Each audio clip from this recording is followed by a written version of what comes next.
استنجے سے فراغت کے بعد انسان کو اچھے طریقے سے وضو کے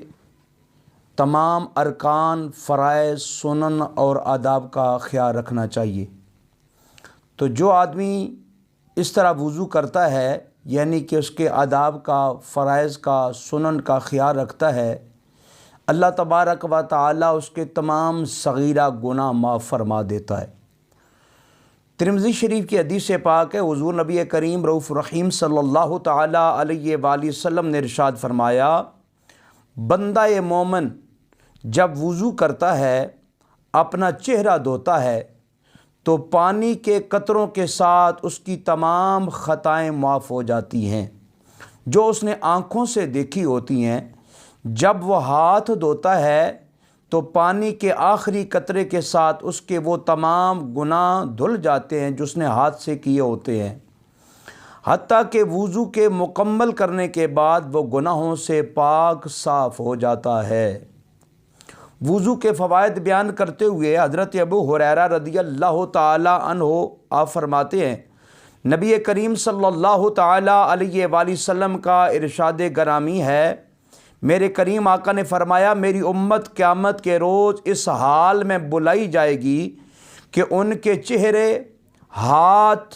پاؤں وضو کے آثار کی وجہ سے چمک رہے ہوں گے۔ پس جو تم میں سے اپنی چمک کو زیادہ کرنا چاہے تو وہ کر لے، یعنی اپنے اعضاء کو دھونے میں مبالغہ کرے۔ اسی وجہ سے حضرت ابو ہریرہ رضی اللہ تعالی عنہ آپ جب وضو فرماتے تو اپنے ہاتھ بغلوں تک، اپنے پاؤں گھٹنوں تک دھوتے تھے۔ جب آپ سے کسی نے پوچھا کہ ایسا کیوں کرتے ہو تو آپ نے فرمایا، زیادہ سے زیادہ چمک حاصل کرنے کے لیے، کیونکہ حضور نبی کریم صلی اللہ تعالی علیہ وآلہ وسلم فرمایا کرتے تھے، قیامت کے دن میری امت کے وہ اعضاء جو وضو کرتے وقت دھویا کرتے تھے سفید ہوں گے اور چمک رہے ہوں گے، اور اسی سفیدی اور چمک کی وجہ سے میں ان کو میدان محشر میں تمام لوگوں کے درمیان پہچان لوں گا۔ حضرت ابی امامہ رضی اللہ تعالیٰ عنہ روایت کرتے ہیں، رسول اکرم صلی اللہ تعالی علیہ وآلہ وسلم نے فرمایا،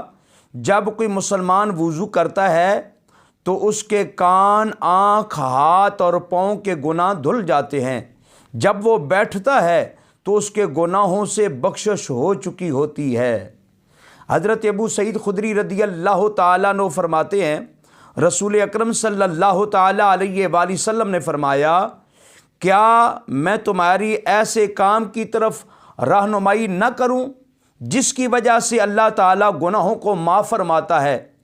نیکیوں میں اضافہ کرتا ہے؟ صحابہ پاک رضوان اللہ تعالی علیہ مجمعین عرض کی، حضور ضرور بتائیے۔ تو نبی کریم صلی اللہ تعالی علیہ وآلہ وسلم نے فرمایا،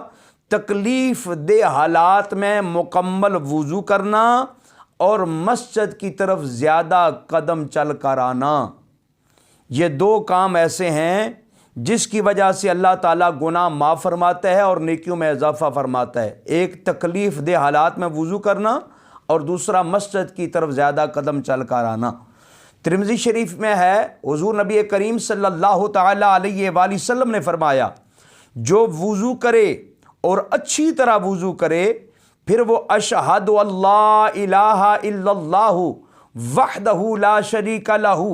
واشہد ان محمدا عبدہ ورسولہ، اپنی جگہ پہ کھڑے ہو کر شہادت کی انگلی اوپر کر کے آسمان کی طرف منہ کر کے وہ یہ کلمہ شہادت پڑھے اور پڑھے، اللہم اجعلنی من التوابین واجعلنی من المتطہرین۔ فرمایا، فتحت لہ ثمانیۃ ابواب من الجنۃ یدخل